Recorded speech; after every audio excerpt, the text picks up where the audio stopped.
بعض دفعہ مصیبت اللہ کی طرف سے عذاب ہوتی ہے. اللہ آخرت میں بھی عذاب دینا چاہتے ہیں، دنیا میں بھی. جیسے قوم عاد اور قوم سمود پر جو مصیبتیں آئیں نا، تباہ و برباد ہو گئے. فرعون پر مصیبت آئی، سمندر میں غرق ہو گیا، تو وہ اللہ کی رحمت نہیں تھی وہ مصیبت. قوم لوط علیہ الصلاۃ والسلام پر جو مصیبت آئی، وہ مصیبت رحمت بن کے نہیں آئی بلکہ اللہ کا عذاب بن کے آئی ہے. تو علماء نے لکھا ہے کہ یہ پتہ کیسے چلے گا کہ یہ جو آپ کو کوئی پریشانی پہنچی ہے، چاہے کانٹا چبھائے، چاہے خدا نخواستہ کسی ماں کے بچہ بچھڑ جائے، بچپن میں موت واقع ہو جائے چھوٹے بچے کی. عورت کے لیے بچے کی موت سب سے بڑا صدمہ ہے، سب سے بڑا صدمہ. اور خدا نخواستہ جوان عورت کے شوہر کا انتقال ہو جائے، یا شوہر کی جوان بیوی کا انتقال ہو جائے، یا اور کوئی آپ سے بچھڑ جائے، تو یہ جو کسی بھی قسم کی مصیبت ہے، یہ مصیبت اللہ کی رحمت ہے یا اللہ کا عذاب ہے. اس کا پتہ کیسے چلے گا؟ علماء نے اس کی ایک علامت بیان کی ہے. یہ قرآن و حدیث ہی سے ثابت ہے یہ علامت.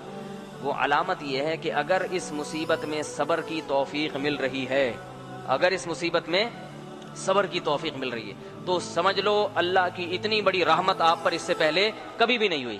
صبر کا مطلب یہ نہیں ہے کہ اندر سے تکلیف نہیں ہو رہی آپ کو. اگر اندر سے تکلیف ہی نہ ہو پھر تو وہ مصیبت ہی نہیں ہے نا. بعض لوگ کہتے ہیں ہمیں غم بہت ہو رہا ہے، تو اس سے ہمیں لگ رہا ہے ہمارا ثواب نہ ختم ہو جائے کہیں. تو یاد رکھو، غم زدہ ہونا اس سے ثواب میں کمی نہیں ہوتی بلکہ اور ثواب بڑھتا ہے، کیونکہ تکلیف ہی تو مقصد ہے نا. اللہ تکلیف پہنچاتے ہیں. زبان سے کوئی ایسا لفظ نہ نکلے جو ناشکری کا ہو، اور عمل کوئی ایسا نہ کرے جو ناشکری کی، بے صبری کی دلیل ہو. دل ملا رہا ہے، شکوے شکایتیں کر رہا ہے، تو یہ کس کی علامت ہے؟ بے صبری کی. سمجھ میں آ رہی ہے بات کہ نہیں آ رہی؟ بے صبری کی توفیق ملنا اس کی علامت ہے کہ آپ کو جو یہ مصیبت پہنچی، یہ واقعی مصیبت ہی ہے، یہ اللہ کی رحمت نہیں ہے. یہ اللہ نے آپ کو اس لیے نہیں دی کہ اللہ کو آپ سے محبت ہے، بلکہ اس لیے دی ہے کہ اللہ کو آپ سے نفرت ہے. آپ کے اعمال اللہ کو پسند نہیں ہے، اللہ آپ کو مصیبتوں میں ڈال کے اور پریشان کرنا چاہتے ہیں. کیونکہ جو رحمت والی مصیبت ہوتی ہے اس میں انسان کو صبر کی توفیق ملتی ہے.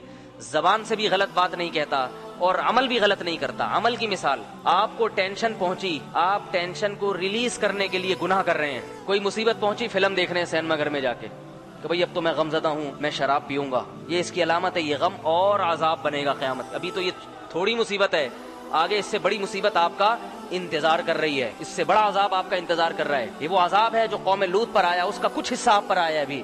یہ وہ عذاب ہے جو قوم عاد پر آیا، اس کا تھوڑا سا حصہ بھی آپ پر آیا ہے. پورا قیامت کے دن ملے گا. تو کسی مصیبت میں گناہ نہ کرے انسان ریلیکس ہونے کے لیے. سمجھ میں آ رہی ہے؟ لوگ کیا کرتے ہیں، ٹینشن ہوتی ہے شراب شروع کر دیتے ہیں. بھائی میں بڑی ٹینشن میں ہوں، میرے لیے تو حلال ہے یہ شراب، میں تو ٹینشن میں ہوں. آپ کو کیا پتا میں کتنی پریشانیوں میں ہوں، میرے لیے یہ ٹینشن میں ہوں تو اب جناب میں حرام کھانا شروع کر دوں گا. بھائی میں بہت ٹینشن میں ہوں، میں نہیں اس زندگی گزار سکتا، لہذا میں لوگوں کی جیبیں کاٹوں گا، میں سود کھاؤں گا. لوگ گناہ پریشانی میں یہ کام شروع کر دیتے ہیں. اور سب سے بڑا جرم کیا ہے؟ پریشانی میں خودکشی کے خیالات. پریشانی ہو گئی، اب کیا ہو رہا ہے؟ خودکشی کے خیالات. سمجھ لو کہ یہ پریشانی اللہ کا عذاب ہے. تم سے کوئی ایسا گناہ ہوا ہے جس کی چپت، جس کی نحوست تمہیں دنیا میں ملی اور آخرت میں اس سے زیادہ ملنے والی ہے.